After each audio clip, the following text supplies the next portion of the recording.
खट्टा खाने वाली चुड़ैल। रात को अचानक राधिका मौसी को किचन से कुछ गिरने की आवाज आई। उन्होंने बाहर निकल के देखा तो किचन में उन्हें कोई सफेद साड़ी में दिखा। वो चीख पड़ी, हे भगवान, आलतू जलाल तू आई भला को टाल तू, आलतू जलाल तू आई भला को टाल तू। राधिका मौसी को चीखते सुनकर श्रवण बाहर आता है भागते हुए। अरे माँ, क्या हुआ? क्या देख लिया? दादी माँ आ गई क्या सपने में? अरे बेटा, रसोड़े में देख तो कौन है? श्रवण रसोड़े में झांक कर देखता है और उसे कोई नहीं दिखता अंदर। अब रसोड़े में तो कोई नहीं है माँ। कोई सफेद साड़ी में नहीं है क्या? नहीं माँ, कोई भी नहीं है। चिल्लम चिल्ली की आवाज सुनकर काजल भी वहां आ जाती है। अब क्या हो गया माँ जी? अरे बेटा, रसोड़े में एक चुड़ैल थी सफेद साड़ी में। अरे क्या कर रही थी वो अंदर? अरे बताया नहीं, कल आएगी ना तो पूछ लूंगी। चुड़ैल जी, आपका क्या प्लान है? माँ जी, रात बहुत हो गई है, आपने कोई बुरा सपना देखा होगा, चलिए सो जाइए। राधिका मौसी सोने तो चली जाती है, पर उनको रात भर नींद ही नहीं आती। वो कुछ भी उलझुल बातें सोचने लगती है। कहीं चुड़ैल की वजह से तो घर में टेंशन नहीं हो रहा, कहीं उसी की वजह से तो वो दादी नहीं बन पा रही। सुबह जब राधिका मौसी रसोड़े में छानबीन करती है तो पाती है कि नींबू का अचार गायब है। चुड़ैल नींबू का अचार ले गई, मुझे तो ठीक नहीं लग रहा कुछ। चुड़ैल को भी पता है कि जिंदगी का असली मजा तो खट्टे में ही है। राधिका मौसी झट से श्रवण को फोन कर देती है। बेटा, मुझे समस्या समझ में आ गई है, हमें एक तांत्रिक की जरूरत है। अरे क्या बोल रही हो माँ, तांत्रिक की क्या जरूरत है? आप पूजा पाठ तो कर ही रही हो ना। आलतू जलालतू मंत्र सारे फालतू जैसे कुछ मंत्र पढ़ो, चली जाएगी अपने आप चुड़ैल। अरे नहीं बेटा, कभी चुड़ैल को कम नहीं समझते। अरे तुझे पता भी नहीं चलेगा कि कभी वो छल करके काजल की जगह घर की बहू खुद बन जाएगी। क्या माँ, कुछ भी बोल रही हो? कहाँ काजल और कहाँ चुड़ैल। वैसे एक बात बताओ, काजल को अगर गाने के लिए बोल देना तो चुड़ैल काजल की आवाज सुनकर घर तो क्या धरती लोग छोड़कर चली जाएगी। तुम ना पढ़े लिखे बच्चे हर चीज को मजाक समझते हो। तुम रहने दो, मैं खुद ही तांत्रिक को बुला लेती हूँ। अच्छा सुन, शाम को इमली लेके आना। क्या है कि चटनी खाए बहुत दिन हो गए है ना। नहीं माँ, इमली तांत्रिक से ही मंगवा लो ना, आटा वगैरह भी उसी से पिसवा लेना। देखो मुझे काम करना है। श्रवण रात को कई तरह की सब्जियों के साथ माँ के कहने पे चटनी के लिए इमली भी ले आया था, लेकिन राधिका मौसी के दिमाग में अलग ही फिल्म चल रही थी। उन्हें अब सिर्फ शक ही नहीं यकीन होने लगा था कि शायद चुड़ैल ने श्रवण पर अपना जाल बिछा दिया था, जिस वजह से श्रवण उनकी बात ही नहीं मान रहा था।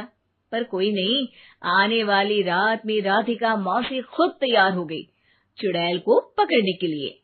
रुद्राक्ष की माला, तुलसी का पत्ता, हनुमान चालीसा सब हाथ के पास ही था, बस चुड़ैल का इंतजार था। और जैसा राधिका मौसी ने सोचा था वैसा ही हुआ। वो चुड़ैल उस रात भी आई, पर वो राधिका मौसी से तेज निकली और राधिका मौसी के उससे पकड़ने के पहले ही वो भाग खड़ी हुई। जरूर बहू पे साया है उस चुड़ैल का, तभी तो श्रवण के कमरे में गई है। और अगली सुबह राधिका मौसी पिछली रात हुए हमले में किन चीजों का नुकसान हुआ उसका हिसाब लगा रही थी। उनके खेमे से एक आम के अचार की शीशी भी गायब हो चुकी थी, और वो इमली भी जो कल श्रवण लेकर आया था।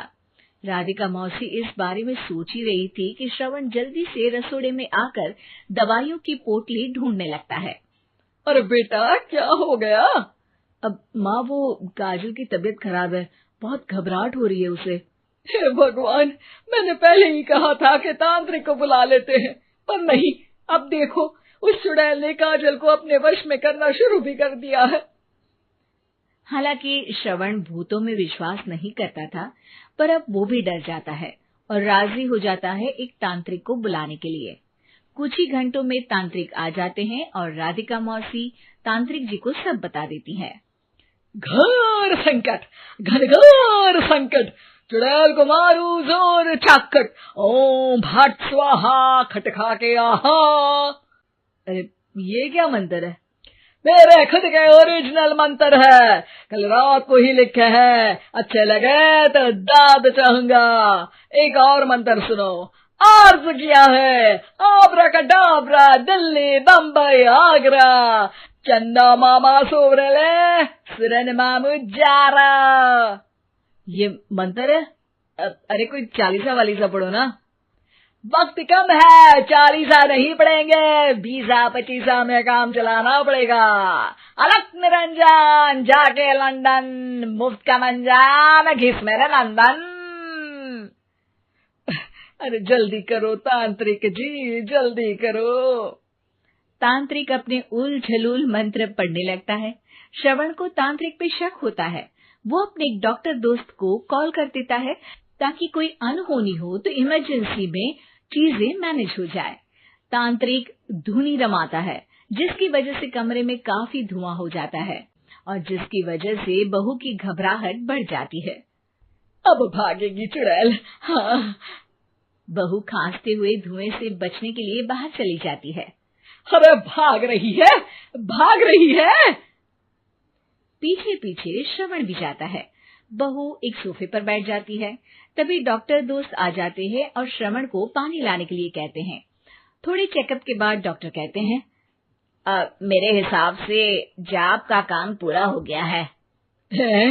क्या मतलब? अरे कुछ भी नहीं माँ, कोई चुड़ैल नहीं है, खुशखबरी है, अब दादी बनने वाली है। मगर वो सब अचार के डब्बे। श्रवण दोनों अचार के डब्बे अपनी माँ को दिखाता है, जो कि उनके बिस्तर के नीचे छुपे हुए थे। आपने सही बोला था माँ, वो चुड़ैल काजल ही थी जो खट्टा खा रही थी। हमें कल ही पता चला, पर हमने आपको ये तांत्रिक वाला काम करने दिया ताकि आपको भरोसा हो जाए कि भूत वगैरह कुछ होता ही नहीं। अच्छा अच्छा, ये तो बड़ी खुशी की बात है, पर बेटा मुझे एक झाड़ू तो ला दे। क्यों माँ? ये तांत्रिक का भूत उतारती हूँ मैं। अब तांत्रिक राधा मौसी के डर से घर से भाग निकलता है और राधा मौसी उसके पीछे भागती है। अरे संकट ये घनघोर है, तांत्रिक मुआ चोर है।